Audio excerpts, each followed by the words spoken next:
Capítulo 34. Igualdade não é um ideal cristão. Se aceitarmos a ideia de hierarquia, precisamos saber onde estão os limites. Requereu-se ao reitor de uma pequena faculdade confessional que afrouxasse um pouco algumas regras, a fim de torná-las mais relevantes, mais realistas e mais aceitáveis aos alunos de hoje em dia. Aquele reitor, porém, já estava no ramo havia tempo suficiente para saber que o mesmo requerimento seria feito todos os anos. Todos os anos, o jornal estudantil publicava editoriais sobre o ponto de corte, os regulamentos dos dormitórios, o sistema de notas e a capela obrigatória. Você já percebe que isso foi alguns anos atrás. Os alunos de hoje dificilmente já ouviram falar de qualquer uma dessas coisas. Você pode comparar as edições de 1926 e 1956 e encontrar queixas semelhantes. Onde quer que você estabeleça limites, disse o reitor, é onde a batalha será travada. Nos breves 10 meses de sua vida antes da morte de seu pai, lembro-me de um único limite que ele teve de traçar para você. Ele deixou bem claro que você não devia tocar nos livros dele. Você pegou um na prateleira de baixo, rasgou uma página, levou uma palmada e, a partir de então, entendeu perfeitamente. A compreensão de um bebê geralmente está muito além da estimativa de seus pais, que não deveria chegar perto deles. Mas eu ainda consigo ver aquela sua carinha pensativa, autoconfiante, travessa e claramente desafiadora enquanto rastejava lentamente em direção à estante, olhando-nos de soslaio, testando os limites. Observávamos em silêncio, também testando. Você prosseguiu. Um dedinho se ergueu do chão e avançou em direção aos livros. Valerie. Pausa. O dedo parado no ar. O olhar ainda desafiador. Silêncio. Então o dedo se moveu muito discretamente. Não. O dedo parou. A expressão relaxou e mudou repentinamente para uma de intencionalidade. Então você engatinhou para longe, como se tivesse assuntos urgentes a tratar em outro lugar. Os limites devem ser demarcados. O universo é regido por leis nas quais podemos confiar. Não apenas reitores de faculdade e pais traçam limites para controlar alunos e filhos. Qualquer negócio deve ser administrado por certos princípios claramente definidos.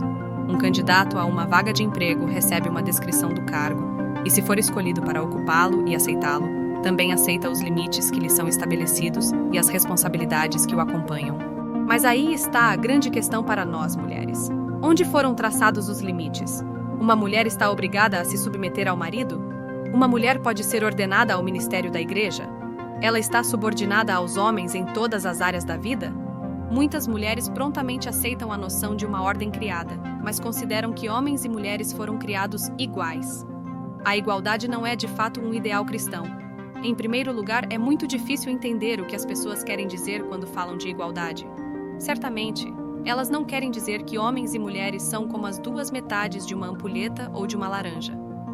Em seu House of Intellect, Jacques Barzun diz: os conceitos de superior e inferior só podem ser determinados a respeito de uma qualidade única para um propósito único. Os homens são incomensuráveis e devem ser considerados iguais. A igualdade é apenas uma das qualidades do homem e uma das mais dispensáveis. Podemos dizer que homens e mulheres são iguais no quesito de haverem sido criados por Deus. Tanto o masculino como o feminino são criados à sua imagem. Ambos carregam o selo divino. Ambos são igualmente chamados à obediência e à responsabilidade, mas há diferentes responsabilidades. Porém, Adão e Eva pecaram e são igualmente culpados. Ambos, portanto, são igualmente objetos da graça de Deus. A afirmação "todos os homens são criados iguais" é política, referindo-se a uma qualidade única para um propósito único. C.S. Lewis a descreveu como uma ficção legal, útil, necessária, mas nem sempre desejável. O casamento é um lugar ao qual ela não pertence de forma alguma. O casamento não é uma arena política. É uma união de dois opostos. É uma confusão utilizar expressões como separados mas iguais ou opostos mas iguais para se referir a essa inigualável união de duas pessoas que se tornam, porque foram criadas diferentes, para que assim pudessem tornar-se uma só carne. Capítulo 35. Herdeiros da Graça. Há um coelho roendo folhas de trevo bem embaixo da janela junto à qual estou sentada com minha máquina de escrever. 2 homens estão em cima de uma pequena lancha que passa pelo porto e 2 rolas carpideiras permanecem lado a lado sobre o fio telefônico. Agora, as roseiras selvagens estão em plena floração, quase cobrindo a cerca do outro lado da rua. É difícil continuar na máquina de escrever em uma manhã assim. Gostaria de caminhar com você pela praia e encontrar uma reentrância em uma duna na qual pudéssemos nos sentar e conversar. Seu aerograma chegou esta manhã, escrito logo após sua chegada a Amsterdã. Você escreveu sobre pequenos chalés de sapê, cobertos por trepadeiras, sobre altas e majestosas casas de pedra, com janelas que têm leves cortinas de renda e uma abundância de plantas e flores, e sobre belas terras agrícolas com canais margeando cada lote. Você observou a ordem e a limpeza. Cape Cod tem algumas cidades encantadoras, como Chatham, que também é bela e organizada. Ontem, homens estavam cortando o mato que cresce entre as pedras do meio-fio. Os chalés de telhas rústicas têm cortinas brancas. Há muitas hortas bem cuidadas, contornadas por cercas de arame para manter os coelhos à distância. A contagem de ontem, quando fui ao correio de bicicleta, foi de 44. Que alegria é essa que sentimos na ordem e no planejamento?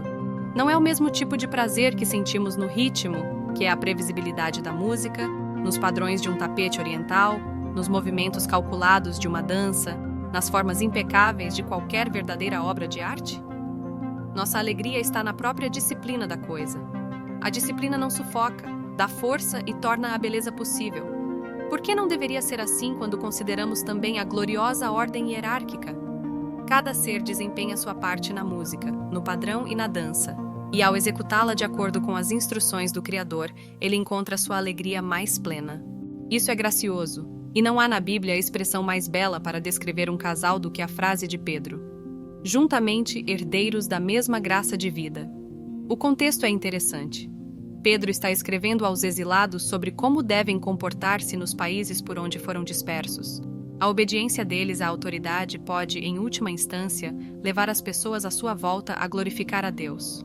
Os servos devem submeter-se aos seus senhores, sejam eles bons ou maus, pois Cristo sofreu injustamente e é seu exemplo que eles são exortados a seguir. As mulheres casadas devem ajustar-se aos maridos, seguindo o exemplo de Sara, que obedecia a Abraão. Os maridos devem tentar compreender, como na tradução de Philip, suas esposas, honrando-as como seres fisicamente mais frágeis, embora convosco igualmente herdeiras da graça de vida. Instruções especiais. Tudo isso constitui o padrão de Deus. Cada um faz parte desse padrão tanto quanto o outro, mas quando pensamos no todo em termos de uma pintura, uma dança ou uma sinfonia, a noção de igualdade parece totalmente inapropriada. Ainda assim, marido e mulher são igualmente herdeiros de um modo intrincado e íntimo, e a herança conjunta deles é a graça. Capítulo 36. Igualdade proporcional. Casamento não é um negócio meio a meio. Tão logo seja concebido como tal, torna-se uma guerra de poder, com picuinhas e disputas de pontos para garantir que um não supere o outro. Se eu fizer isso, você terá que fazer aquilo. Já li sobre contratos de casamento em que todas as tarefas domésticas eram efetivamente designadas a um ou ao outro. Nas terças e quintas-feiras, por exemplo, a esposa faz o café da manhã e se certifica de que os filhos se aprontem, alimentem-se e levem à escola seus livros, dinheiro para o lanche, passagens de ônibus, roupas de ginástica e assim por diante. O marido faz tudo isso nas segundas, quartas e sextas-feiras. A esposa cozinha o jantar nas segundas, quartas e sextas-feiras. O marido, nas terças e quintas-feiras.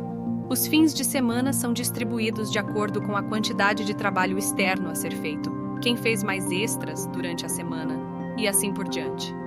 Você consegue se imaginar aos sábados sentando-se para fazer a contagem de pontos? Você imagina chamar esse tipo de arranjo de casamento? Isso pode ser outra coisa senão uma parceria de negócios?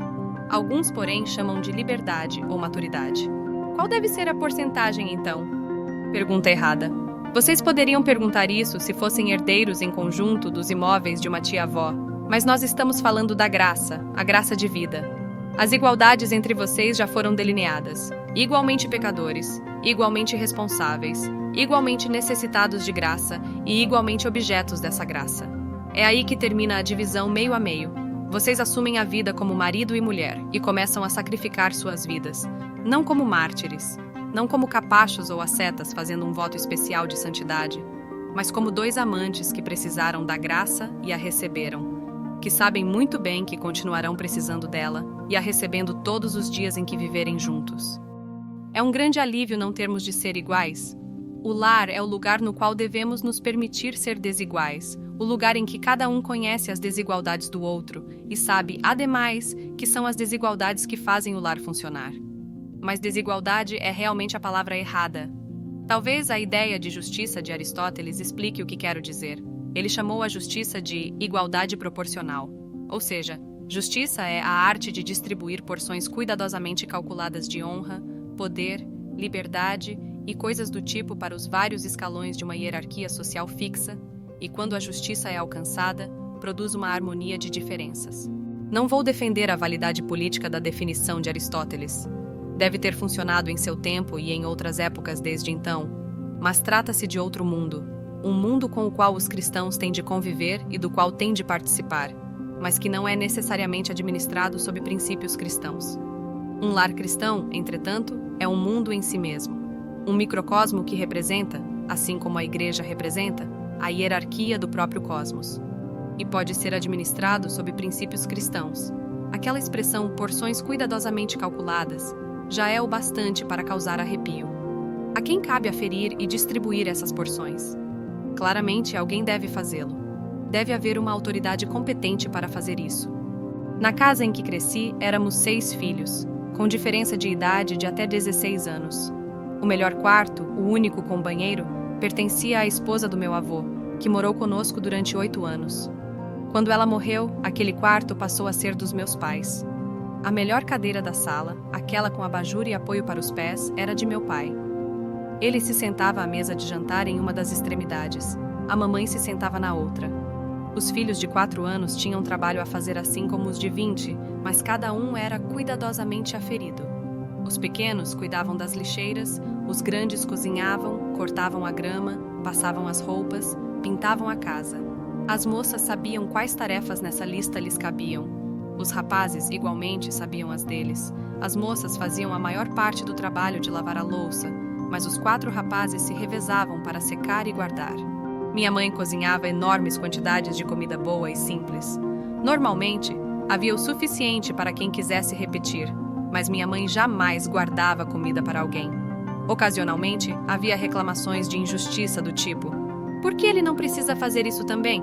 Se restasse um biscoito no prato, a ideia de justiça da minha irmã era: alguém deseja isso mais do que eu? Se houvesse o que meu pai chamava de bate-boca entre os filhos, eles eram convocados separadamente para testemunhar. No minuto em que o reclamante começava com um bem, ele era interrompido. O que você fez? Essa era a questão. Eu só quero ouvir o que você fez. Às vezes, isso resultava no total enfraquecimento do testemunho e na desistência das acusações. Essa justiça doméstica era baseada na autoridade doméstica. No casamento, se 2 pessoas maduras se amam, toda essa questão de autoridade é quase inteiramente de compreensão tácita. Eu provavelmente poderia contar com uma mão, talvez com um dedo, os momentos em meus próprios casamentos nos quais isso se tornou uma questão consciente. Quando acontecia, claro, eu precisava me lembrar de que os limites haviam sido traçados. Não por meu marido, mas por Deus. Eu fora originalmente criada para ser uma auxiliadora, não uma antagonista. Capítulo 37. A humildade da cerimônia. Americanos têm nostalgia de cerimônias. A democracia nos dá poucas chances de pompa e nenhuma de esplendor, mas você está experimentando um pouco dessas coisas na Inglaterra. Em sua carta de ontem, você mencionou ter assistido à parada de aniversário da rainha. Oh, quanta realeza, quanta majestade, você escreveu. Todos aqueles guardas, a banda e a cavalaria, as cores e os trajes eram magníficos. A rainha-mãe veio na frente, em uma carruagem. Devemos ter ficado em pé por 3 horas. A multidão empurrava e se espremia. Se é empolgante ver a rainha, imagine como será ver Cristo, o rei. A Bíblia trata com naturalidade o patriarcado e a monarquia. É compreensível que essas noções apelem fortemente à imaginação daqueles que cresceram com a Bíblia. Também é natural que alguns questionem se essas são noções puramente culturais e políticas, e, portanto, puramente temporais, ou se há algo nelas que diz respeito à realidade eterna. Seriam a pompa e a cerimônia totalmente destituídas de significado, apenas relíquias excêntricas, embora interessantes, de uma era estranhamente desprovida de autocrítica? O salmista diz: não temas quando alguém se enriquecer, quando avultar a glória de sua casa, pois em morrendo nada levará consigo, a sua glória não o acompanhará. Ainda que durante a vida ele se tenha lisonjeado, e ainda que o louvem quando faz o bem a si mesmo, irá ter com a geração de seus pais, os quais já não verão a luz. O homem, revestido de honrarias, mas sem entendimento, é antes como os animais que perecem. Kipling escreveu: o tumulto e a gritaria se desvanecem, partem o rei e o capitão. Teu antigo sacrifício permanece, um humilde e contrito coração. Em algumas semanas você estará em casa novamente e nós teremos poucas semanas para conversar sobre seus planos de casamento, para decidir sobre coisas como a lista de convidados, o local da recepção, o menu que você deseja, além de comprar o vestido de noiva. Na biografia de seu pai, você lê as opiniões dele sobre festas de casamento, as formalidades mais vãs e sem sentido, nenhum vestígio de realidade. As testemunhas se vestem para se exibir, a carne reina por toda a parte. Nós, fundamentalistas, somos um bando de gente melosa e que gosta de aparecer. É apenas um enfado dispendioso. Mas ele escreveu isso quando tinha 21 anos. Se ele houvesse vivido mais do que os 28 anos que recebeu, talvez chegasse a entender o significado desse ritual, algo totalmente estranho à sua criação. Você quer um lindo e longo vestido branco, além do véu tradicional. Você quer música, flores e um séquito de atendentes.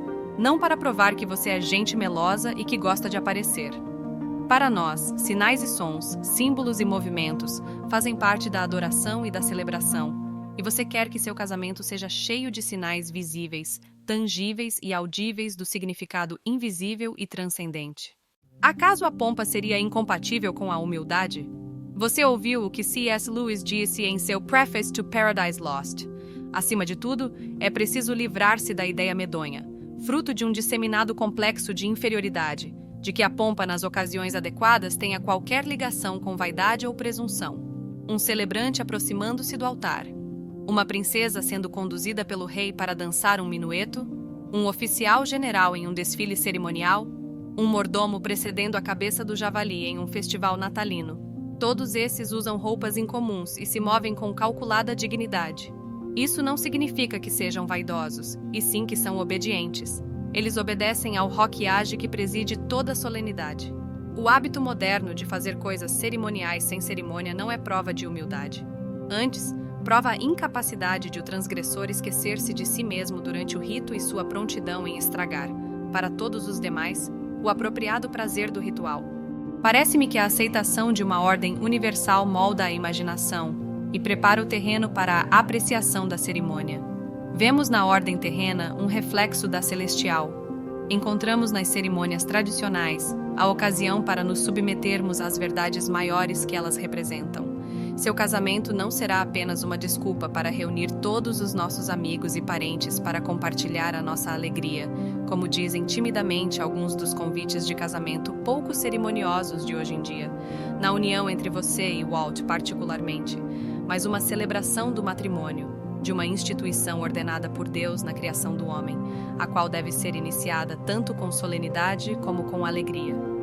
A cerimônia fornece a forma, o ritual que, para citar Lewis novamente, torna os prazeres menos fugidios, que entrega ao sábio poder do costume a tarefa, para a qual o indivíduo e suas variações de ânimo são tão inadequados, de ser festivo ou sóbrio, alegre ou reverente, quando escolhermos sê-lo e não ao acaso. Capítulo 38. A autoridade. Há nas entranhas de cada um de nós uma forte resistência, que, em última instância, equivale a ódio pela autoridade. Nós nos contorcemos sob ela. Ninguém vai me dizer o que fazer. Farei o que eu quiser. Quem ele pensa que é? Mas o mundo não funciona sem autoridade. Alguém tem de nos dizer o que fazer. A questão não é quem esse alguém pensa que é, mas quem ele representa. Um soldado presta continência ao uniforme, não ao homem, pois, seja tal homem superior a ele em outros aspectos ou não, no exército ele representa certo nível de autoridade. Foi-lhe dada a patente. Sua patente não prova que ele é mais alto, mais legal, mais forte ou mais inteligente do que o homem que lhe presta continência. De alguma forma, entretanto, ele conquistou a sua patente. Aqueles que se chamam cristãos são um povo que aceitou a autoridade. Eles creram na avaliação que Deus tem a seu respeito e receberam o remédio divino com base na autoridade da Bíblia. Jesus disse: Toda a autoridade me foi dada. E ao chamar discípulos, ele os chamou a fazer 3 coisas: negar a si mesmos, tomar a sua cruz e segui-lo. É impossível fazer essas coisas sem reconhecer a autoridade. No Evangelho de Mateus, há uma história sobre um centurião cujo servo estava paralisado em casa, em terrível sofrimento. Jesus se ofereceu para ir e curá-lo, mas o centurião lhe pediu apenas para dizer uma palavra, e ele tinha certeza de que seu servo seria curado. Pois também eu sou homem sujeito à autoridade, tenho soldados às minhas ordens e digo a este: vai e ele vai, e a outro: vem e ele vem, e ao meu servo: faz isto e ele o faz.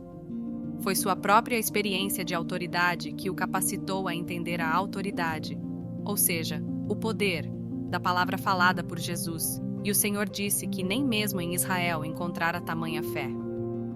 Em resposta à fé do homem, Jesus falou a palavra e o servo foi curado. Para exercer autoridade, é necessário obedecer à autoridade. O centurião declarou que era um homem sujeito à autoridade, com soldados sob ele. Ele respeitou a autoridade de Jesus e se submeteu a ela em fé. A fim de sermos discípulos, devemos negar a nós mesmos, o que significa exercer autoridade sobre nosso próprio espírito. Devemos tomar a cruz, o que significa submeter-nos à autoridade de Cristo. E devemos seguir, o que significa prestar obediência contínua. Esse é o caminho não para o confinamento, para a escravidão, para um desenvolvimento atrofiado ou interrompido, mas para a plena liberdade pessoal. Não significa morte, mas vida. Não uma vida escrupulosamente restrita, mas vida abundante. O portão é estreito, mas não há vida. O portão se abre para uma imensidão de vida. Sabemos que há também um caminho amplo, e sabemos para onde ele conduz: a destruição. Aceitar a hierarquia divinamente ordenada significa aceitar a autoridade. Antes de tudo, a autoridade de Deus. Depois, as autoridades inferiores que ele ordenou. O marido e a esposa estão ambos sob a autoridade de Deus, mas a posição de cada um não é a mesma. A esposa deve submeter-se ao marido. A patente do marido lhe é dada por Deus, assim como as posições dos anjos e dos animais são atribuídas, e não escolhidas nem conquistadas. O homem maduro reconhece que não conquistou nem mereceu seu lugar por inteligência, virtude, força ou amabilidade. A mulher madura reconhece que a submissão é a vontade de Deus para ela, e que obedecer a essa vontade não é para ela um sinal de fraqueza, assim como não o foi para o Filho do Homem quando disse: Eis aqui estou para fazer, ó Deus, a tua vontade.